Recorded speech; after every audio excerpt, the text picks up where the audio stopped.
แขนใหญ่ต้องใส่เสื้อแขน3แบบนี้แบบที่หนึ่งก็คือแขนเสื้อแบบปีกนกแบบนี้แขนเสื้อแบบนี้สิสร้างภาพลวงตาเวลาผู้อื่นเบิ่งเจ้าเขาสิรู้สึกว่าแขนของเจ้าน้อยลง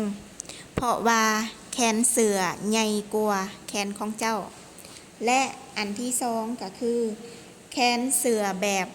ยาวถึงกลางแขนแต่บ่เอาหัดแขนเอาแบบบ่หัดแขน